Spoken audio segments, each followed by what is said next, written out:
Liberalism is often framed as the ultimate victory of human reason. It promised a world where individuals could think freely, speak openly, own property without fear, participate in government, and pursue happiness without arbitrary interference. From Locke to Mill, liberal thought held up the individual as sovereign, the state as limited, and the reason as guiding principle. It promised liberation from monarchy, tyranny, and inherited privilege. It promised equality before the law. It promised progress. Liberalism was the philosophical bedrock of revolutions. The American Revolution, the French Revolution, a belief that society could be reshaped in the name of freedom. And yet, when we examine liberalism historically, the gap between promise and delivery becomes clear.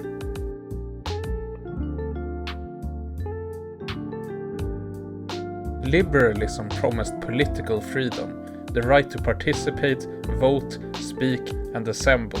But in practice, it often delivered formal freedom, not substantive freedom. Example, early American liberalism. Voting was limited to property-owning white men. Women were excluded. Indigenous populations were marginalized.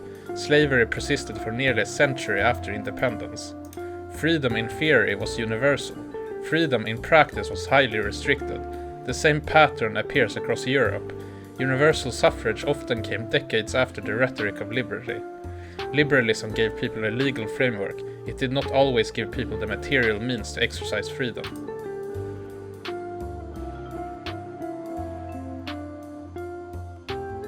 Liberalism also promised economic freedom. The individual could trade, own property, and prosper according to ability. But here again, the promise clashes with reality. Early industrial capitalism created massive inequalities. Factory workers toiled for 12 to 16 hours in unsafe conditions. Child labor was rampant. Wealth concentrated in the hands of a few industrialists. Economic freedom was freedom to compete, not freedom to live decently.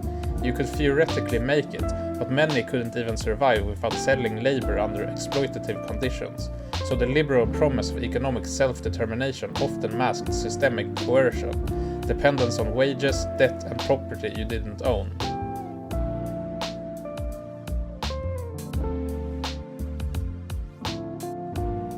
Liberalism claims to be neutral. Laws apply equally. The state does not favor anyone. Rights are universal. But social, economic, and cultural inequalities shape outcome. Access to courts require money. Political influence depends on wealth. Education and opportunity are unevenly distributed. Formal equality under liberalism cannot coexist with structural domination. In other words, liberalism can deliver legal freedom but not actual freedom.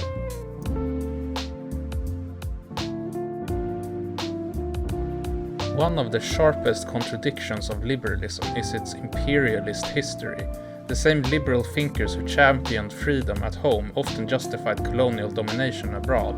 Locke wrote about property and liberty, but supported colonization in the Americas. British liberalism oversaw the Industrial Revolution while ruling India and enforcing exploitative trade. France, the model of revolutionary liberty, maintained colonies in Africa and the Caribbean. Liberalism promised freedom, selectively applied often at the expense of others. The ideology elevates individual liberty, but in practice often aligns with privilege and conquest.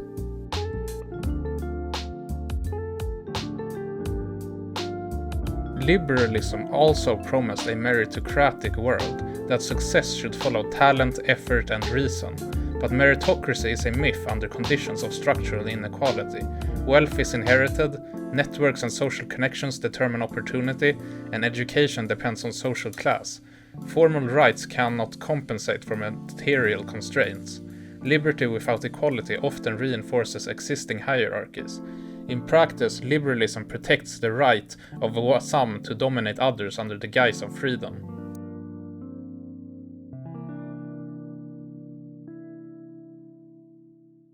Modern liberal democracies retain these contradictions. Freedom of speech exists, but corporate media concentrates influence. Voting exists, but political campaigns are dominated by money. Markets exist, but economic inequality has exploded. Rights exist, but structural dependency limits real agency. The liberal promise remains aspirational. Real structural freedom is often deferred. It's not useless, but it's incomplete. The lesson is clear: formal legal rights alone are insufficient. Freedom must be paired with material empowerment, economic justice, and democratic control.